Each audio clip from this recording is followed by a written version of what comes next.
My ex dumped me twice, now she wants to talk after hearing I'm buying a house. Should I even respond? I, 34, am struggling with whether I'm in the wrong for refusing to talk to my ex, Sarah, 29F, not her real name. There's a lot of history here, and I'll do my best to explain everything clearly. In mid-2022, I met Sarah at work, and we hit it off immediately. I fell for her quickly, and it didn't take long before we started dating. However, early in our relationship, Sarah broke up with me over something minor. To make matters worse, she made a scene in front of everyone at work. I was devastated but didn't want to leave my job at first. Eventually, I realized I still had feelings for her, and seeing her every day became too painful. That's when I decided to quit and find a new job. We lived close to each other, so we bumped into each other frequently over the next few months. We started talking again, but even though I still had feelings for her, I couldn't bring myself to consider getting back together. What she had done hurt me deeply. After a couple of months, she told me she regretted breaking up with me over something so minor. She admitted that doing it in front of everyone was wrong and that she had been thinking about it ever since. She seemed genuinely remorseful, and I could see she meant it. Feeling that her apology was sincere, I asked if she wanted to give our relationship another try. She agreed, and by early 2023, we were officially back together. 1 year later, things were going great. We talked about marriage and building a future together, which made me feel ready to take the next step. I decided to surprise her with a proposal and started working extra hours to save for a house so we could marry not long after. I didn't tell her why I was working so much because I wanted it to be a complete surprise. Then, out of nowhere, she asked for a break. I was blindsided, and when I asked why, she refused to explain. Around the same time, I noticed she had been talking nonstop about a new guy at her workplace. But suddenly, she stopped mentioning him altogether, which made me suspicious. Confused and hurt, I reached out to one of my close friends, Emily, not her real name, who, along with her boyfriend, still worked at the same place as Sarah. I vented to Emily about what was going on and asked if she knew anything. She said she didn't because she worked in a different department, but she promised to ask around. A few days later, Emily got back to me. She told me that Sarah had been feeling like I was distant lately, especially with me working extra hours and not going out much. Emily said some of Sarah's colleagues had been encouraging her to take a break, claiming I wasn't treating her well and wasn't as invested in the relationship. On top of that, they were trying to match her up with a new guy at work, saying they'd make a better pair. I told Emily about my plans to propose and buy a house for Sarah and me. That was the reason I've been working so much. I wanted to surprise her with something big. After about 2 weeks, Sarah called me and asked to meet up. I agreed but told her upfront that I needed an explanation for why she wanted a break before we could discuss anything else. She brought up how distant I had seemed, saying it made her feel like I wasn't as invested in the relationship anymore. I told her that if she had just talked to me about it, she would have known there was a reason for my behavior, but now, it didn't matter anymore. Then she mentioned the new guy at her workplace. I said his name before she could, and she looked surprised, asking how I knew. I told her I wasn't an idiot. I'd noticed how she suddenly stopped talking about him after bringing him up all the time. She swore that she had never cheated on me. I replied that looking for someone better at the first sign of trouble could be considered cheating by some. At that point, I told her I didn't want to hear whatever else she had to say. Whether or not she wanted to get back together didn't matter. I was breaking up with her regardless. The breakup deeply hurt me. I couldn't bear staying in the same place, so I asked my company for a transfer and used the money I'd saved for the proposal to start over in a new city. While talking to Emily, the friend I had vented to before, she apologized to me. She admitted that she had slipped up and told Sarah about my plans to propose and buy a house. Emily said Sarah broke down crying after hearing that.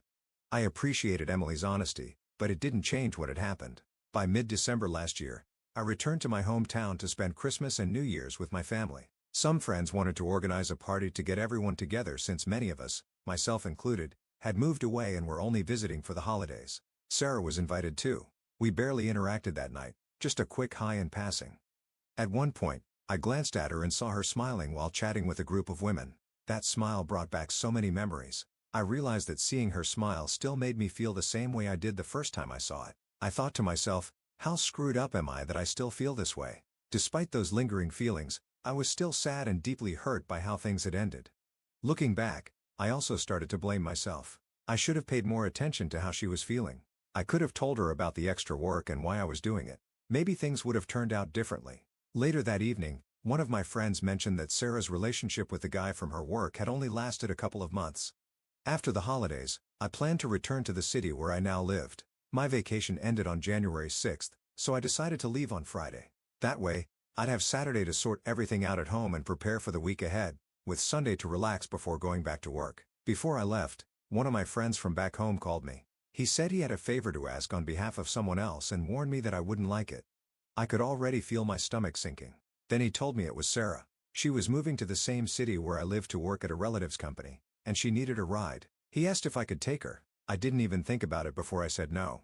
The idea of being stuck in a car with her for hours was too much to bear. It would have been painfully awkward, just like the party, and I wasn't ready to put myself through that. He told me that Sarah and I needed to talk, but I wasn't having any of it. I went back home, and last week, I went for a run and stopped to rest a little in a park when I heard a familiar voice say, "Hi." It was Sarah. She tried to start a conversation by asking how I was and mentioning that we didn't get a chance to talk at the party, but I cut her off, saying I didn't want to talk to her. She told me not to be like that we needed to have a conversation, but I said no. She asked how I could still resent her after almost a year and after everything we'd been through, but I told her it wasn't resentment. I was very honest. I told her that thinking about her, talking about her, or even seeing her still hurts a lot, and that's why I couldn't talk to her. She said that was exactly why we needed to talk. I didn't see the point. I just walked away. Since then, Sarah has tried to approach me twice more, and I've shut her down both times. Some of my friends think I'm being too harsh and that I should talk to her for closure. Others say it's not okay to torture her over what happened forever. But that's not what this is about. I don't have any resentment or negative feelings toward her anymore. I even recognize now that I share some of the blame. But it still hurts. I can't talk to her because it's like reopening an old wound that never fully healed. So am I the jerk for refusing to talk to her? Relevant comments. Commenter. Some people might say you need closure, but it seems like you've already processed much of the situation, and talking to her could just bring up more pain. You don't owe her anything, especially when it's affecting your well-being. You've already made it clear how you feel, and you're setting boundaries, which is important for healing. Ops response. That's what I think, but I don't know. Sometimes I'm not sure. Commenter 2. Moving to your city, wanting a ride there where you're trapped in the car with her for hours, ignoring your rejections, and being persistent? Those are not the actions of someone who wants closure to move on. That is someone trying to wiggle their way back into your good graces. Ops response. Good point. Commenter 3. Once was a mistake, twice was a lesson, and a third time is just being stupid. That's like watching the same movie but expecting a different ending. Don't do it to yourself. Ops response. There won't be a third time. I was already sure about not going back to her, and your comments are helping me make up my mind about not talking to her. Additional information from Op after reading comments. Thank you all for your advice. I just want to clarify one thing. My friends are not calling or messaging me to say that I should talk to her. That's just the opinion of some of them when the subject was brought up. Update 6 days later. Hey, everyone. I wanted to give an update and thank you all for your input. I took the time to read through every comment, and while I didn't respond to all of them, it was only because I didn't have anything to add. I'm truly grateful to everyone who shared their thoughts. It has been incredibly helpful. After reading everything and thinking it through, I've decided to stick to my decision not to talk to Sarah. Something I forgot to mention in my original post, though I did tell a few commenters, is that I blocked her everywhere after we broke up the second time. Over the last few days, it seems like her persistence has started to backfire. Some of our mutual friends, including the ones who initially told me I should talk to her, have become frustrated with her constant attempts to contact me. Apparently, they've started turning on her because of it. 3 days ago, Emily, the friend I vented to back then, made a post on social media about stalkers. She didn't name Sarah, but a lot of people picked up on what she meant. I've also seen several comments on my original post suggesting that Sarah might have been stalking me. Her job in the same city and her coincidental appearance at the park all line up with that theory. For what it's worth, I know her uncle owns a company here, so maybe that really is why she moved. But honestly, it's not my problem, and I'm not going to look into it. Things have been quieter. Friends have dropped the subject, and Sarah hasn't tried to reach out again. That is, until yesterday. I watched the UFC event with some coworkers. When it ended, I was heading to my car when my phone rang. It was one of our mutual friends calling. She said she had been talking to Sarah and asked if she could pass along a message. I sighed but told her to make it quick. The message was simple. Sarah said she understands why I don't want to talk to her. She promised she wouldn't try to reach out again but added that she still thinks we need to talk. She said the door is open if I ever want to. I told my friend I didn't have a message to pass back and asked her not to bring up Sarah again in our conversations. If what Sarah said is true, it's a relief, but I'm not holding my breath. I wouldn't be surprised if she tries something else. Maybe she thinks giving me space will make me go to her, but it won't. That chapter of my life is closed. Right now, I just want to focus on myself. I probably won't be dating anyone anytime soon. If there's one thing I've learned, it's that I need to get to know people better before jumping into a relationship. I've also been thinking about how loosely I use the word friend. That's another part of my life I need to rethink. Some of the people I've called friends have proven they don't have my best interests at heart. A few people suggested therapy in the comments, and I'll admit it's something I've been considering. For now, I'm giving myself time to heal on my own, but if I still don't feel right after a while, I will look into it. Thanks again to everyone who took the time to comment. Your advice has been a huge help in sorting all this out.